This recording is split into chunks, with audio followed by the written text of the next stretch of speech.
Hey guys, and welcome back to Mad About Skin. In today's video, we are talking The Ordinary. Now, The Ordinary have found themselves in a little bit of bother over the past couple of weeks and are subject to lots of people reassessing whether they actually want to shop the brand. There's been boycotts, sales falls, and everything going on. Now, when it comes to skincare, the products and the brands that we choose, I believe the best thing we can be is informed, making sure we have all the information so we can make the right decision for our own skin's needs and, of course, shop the brands that align with our values. So, in today's video, we're going to unpack it all. There's a lot of information and misinformation out there, and I want to give you a little bit of a 101 on the current situation so that you guys can make your own assessments. Sit back, relax, let's talk what's going on with The Ordinary. Now, in today's video, I'm going to share with you my own thoughts, feelings, and opinions on this topic, and hopefully give you guys all the information you need to make an informed choice when it comes to your own skincare routine. But I really want to hear from you guys too. I want to know your hot take and your position on all of this. So let me know down in the comments section below. Having watched the video, what's your take and your own position when it comes to The Ordinary and any of the other Decium brands? As always, this video isn't sponsored and it isn't in paid partnership. I turned down all that coin from the big skincare brands because I believe putting my independence front and center is way more important than a paycheck. And because I'm not in the financial pocket of any of the skincare brands, I can speak freely and openly on any topic that I want, which is why I'm sitting down and filming this video today. If you want to support me as a truly independent skincare content creator, the very best way of doing so is by reaching down and giving the video a big thumbs up and a like. The more likes the video gets, the more widely YouTube will distribute it on its platform, and I think it's really important that everybody hears this message so they can make the right decision for them. So by liking the video, it's just a small part in helping me to achieve that. Now, without further ado, let's cut that waffle and delve straight on in. So let's start out with the road travelled so far. Kind of how did we get here? Well, around 5 years ago, The Ordinary were bought out by Estee Lauder, which is a big multinational skincare and cosmetics company. Estee Lauder owns some of the biggest brands in skincare and makeup, and they added the Decium brands to their portfolio around 4 or 5 years ago. This led to quite a lot of disquiet at the time, particularly amongst the hardcore The Ordinary fans, with people worrying that prices would skyrocket, quality of formulations and ingredients used would decrease, and ultimately the brand would just become a big multinational that was out for cash grabs rather than providing quality and accessible skincare. Over the past 4 years, whilst there have been some changes, prices have inched up, but not in a way that I think stands out compared to other brands in the skincare world when you factor in inflation, and the formulations haven't really changed at all. Some of their newer launches have fallen a little bit flat, and some could call them a cash grab, but they've also had some amazing new launches to go alongside that. So I think a lot of people's initial fears didn't really materialise, or that was at least my take on it from my own position. However, Estee Lauder owning the company comes with a whole lot of baggage, and I think that's what's now playing through in 2026 as people are looking to avoid The Ordinary and some of the other brands owned by Estee Lauder. And that takes us neatly through to 2026, where we find ourselves in a position where The Ordinary being owned by Estee Lauder is causing a whole lot of problems for the brand. If you look online, you are bombarded with people saying that they're promoting a boycott of The Ordinary, or that they're choosing to not shop with the brand themselves for a multitude of different reasons. This isn't just limited to The Ordinary, it does expand to the whole host of brands owned by Estee Lauder, and most of this is traced back to Estee Lauder being owned by a character known as Ronald Lauder. We're going to come on to him in a minute. He's been pretty controversial throughout his entire business career, but the controversies surrounding him now seem to be hitting his business interests a lot harder than previous ones have. Now, The Ordinary have experienced boycott calls in the past. Ever since they were bought out by Estee Lauder, there's been a recurring theme of people saying they're turning their backs on the product or encouraging others to boycott them too.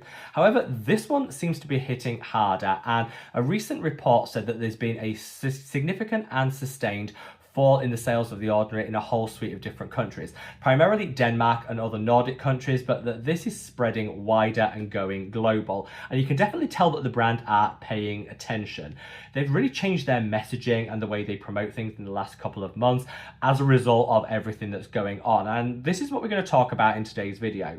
The reason I wanted to cover this topic is I've seen a lot of conversation in my own comment section on videos where I've mentioned The Ordinary and their products, with people saying they're no longer choosing to support the brand and encouraging others to boycott too. I think when it comes to whether you choose or choose to avoid a particular skincare brand, we're all going to have our own personal take on that, and we have to make that call as individuals. So I think it's really important that everyone has the information they need to make sure that they're buying products and from brands that align to their individual values and what they're looking from brands in terms of what they offer. And hopefully this video will help you do that. So all this controversy really boils down to two key factors: the Epstein files and Greenland. And the fact that the owner of Estee Lauder, this Ronald Lauder, is kind of mired in both of them. Let's take Greenland first, because I think this is the one that's having the biggest impact on sales volumes of The Ordinary.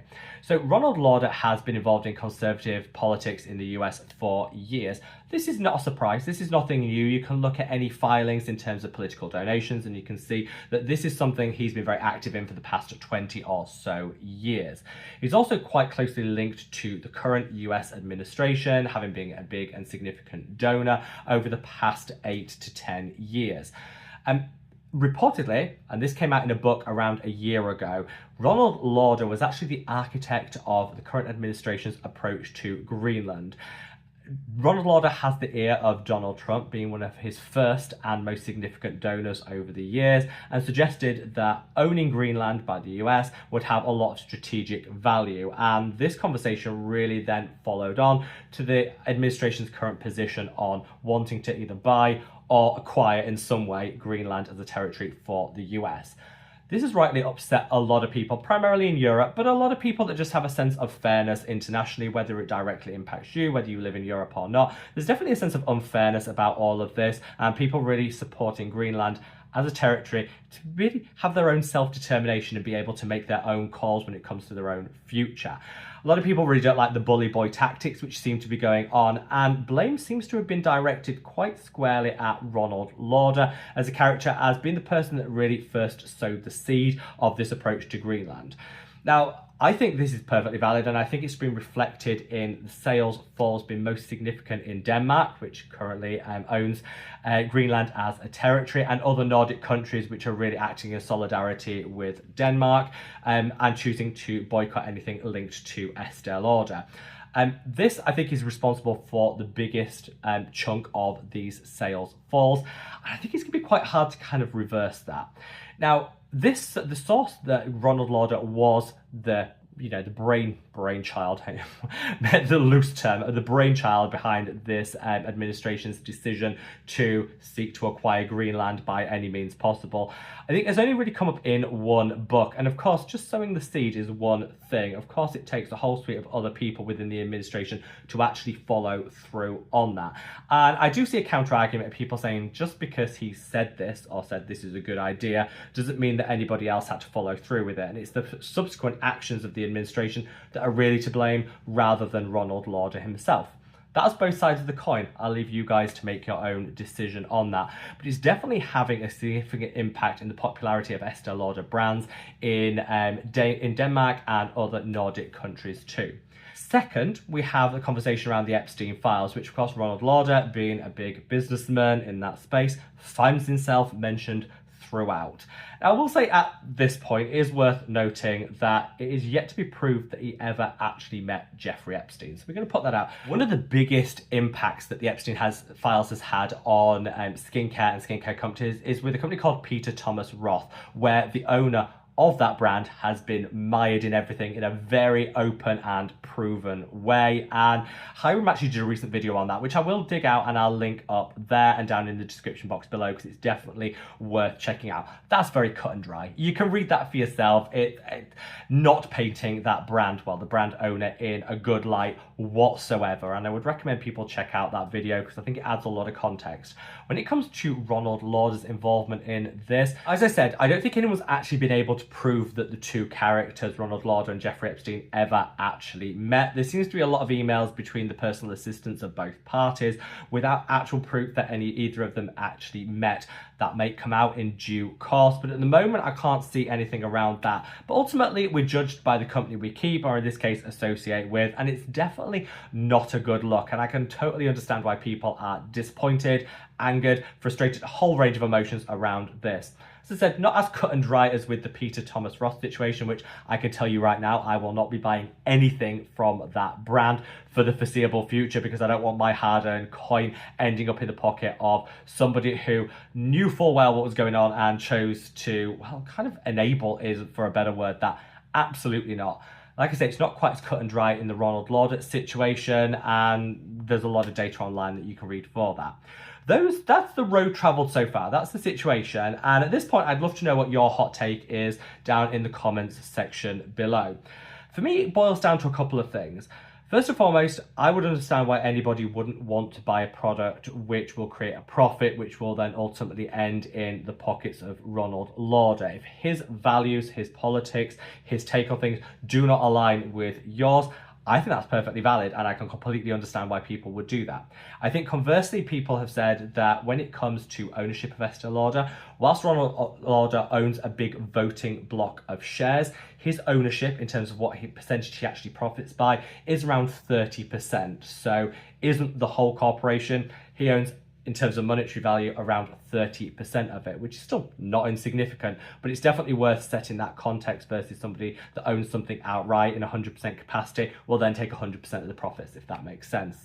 I think conversely, some people are also saying that when it comes to the Greenland issue, he isn't necessarily the one following through on the actions. He was just the one that reportedly sowed the seed. It's other people that should be taking the blame for any actions that have been taken on the back of that. And again, and that's open for interpretation. Where my views on this lie, this definitely does leave a bit of a sour taste in the mouth. I'm not going to lie. I think when it comes to brands, businesses, I think all businesses should strive to be the best that they can be and to ultimately do better. And I think in this case, Ronald Lauder, who is a controversial figure and has been for years, shouldn't be anywhere near businesses if they want to succeed, because you are definitely judged by the company you keep. And when you're owned by a character like that, it's really hard to, split the two off from the brand and the owner themselves. I always thought when Estee Lauder took over The Ordinary, it would ultimately lead to a backlash, and I think that's playing through. At the time, I thought it'd be linked to price gouging, lower quality formulations, something like that. I really didn't expect it to come back to the controversies of the Estee Lauder owner that would then impact the sales of The Ordinary. But, it kind of makes sense. Like I say, you can't separate the two. And that's really where we find ourselves today. And hopefully that's given you all the background and the information that you guys need to make an informed decision. And I think when it comes to whether to support or oppose a particular skincare brand, that's a personal decision that everybody has to make for themselves. I'm all about consumer choice though, and so I want to share with you some great alternatives from my favourite products from The Ordinary.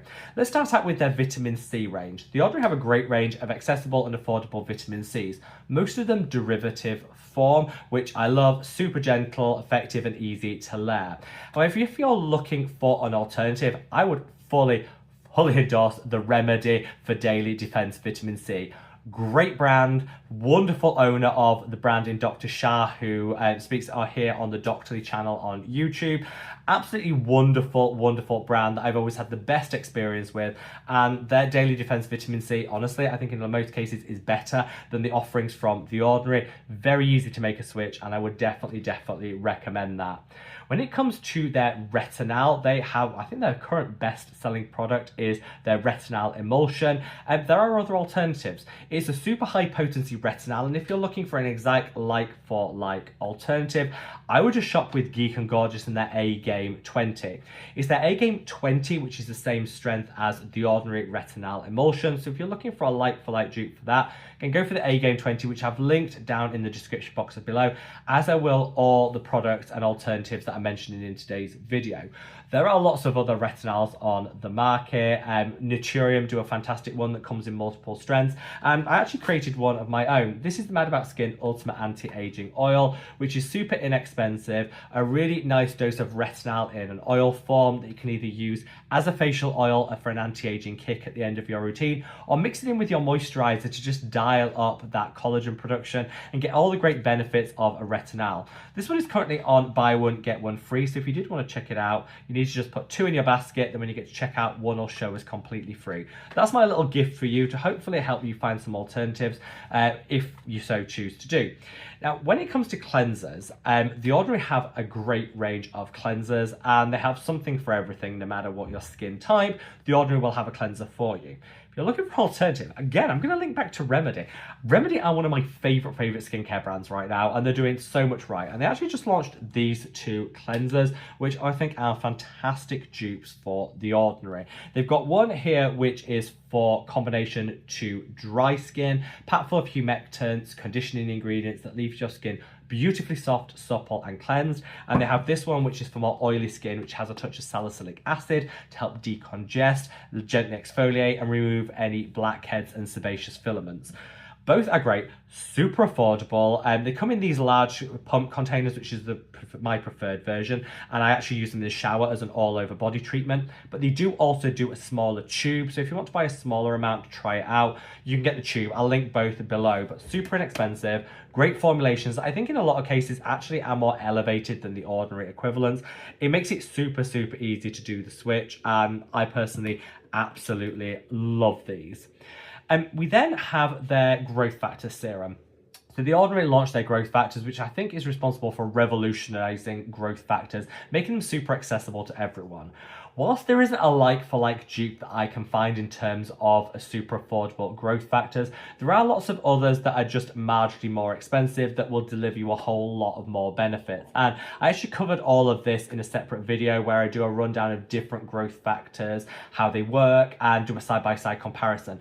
I'll dig that out and I'll link that video up there, because I think that will give you more context if you're looking to switch out your Ordinary growth factors for something else. There's a lot of choice, and that video will help you navigate that. We then have their Ectoin Moisturizer. This is a relative new launch from The Ordinary, which I personally love. Super lightweight. It's really, really nice. It's a micro emulsion. It goes onto the skin, hydrates, as well as giving you that lightweight finish that you want from a hydrating serum. But if you want a basic like-for-like dupe, you can shop the Face Theory Ectoin Serum, which will give you the exact same outcomes. It's roughly in the same ballpark in terms of price point, and is from a completely different brand. I love it. I do also love the Paula's Choice Ectoin, but that one is a lot more expensive, so it's not really a dupe. I absolutely love that Face Theory one. Face Theory are a great brand that I have used successfully for years, and their Ectoin barrier building milk is stunning. Such a great product. And then last but by no means least, lip balm. The Ordinary have their Squalane lip balm, which is one of their best sellers, and I know a lot of people are reaching for it in the colder winter months now. Whilst it's never been my favourite product, I have to admit, it's never been my favourite product from them. I find it a little bit greasy. There are lots of great lip balms out there. The one that I choose, actually, again, is from my own brand. This is the Mad About Skin Intensive Rescue Balm. This one is a larger pot, so it'll last longer. It's thicker, and it just is beautifully occlusive. You put a little of this on your lips on a morning and on an evening, and that's all you need. It's not something you have to reapply continuously during the day, because you don't need to. It works so well that it's just twice a day application, and your lips will be smooth and pout ready in no time. This is actually on 3 for 2 at the moment, so if you put 3 in your basket, when you check out, you'll only actually pay for 2. That's a little Valentine's Day deal that we ran that's still going now to the end of February, so you can pucker up and get your pout on point. Put 3 in your basket, then when you check out, you'll only actually be charged for 2. Just a great way of saving money. And I don't just use this on the lips, I use it to slug over the face. I'll add a little under the eye after my eye cream. I use it at my elbows, which are quite dry at the moment. It's just an all over rescue balm for the body. Wherever you have dry skin, apply a little of this and problem solved.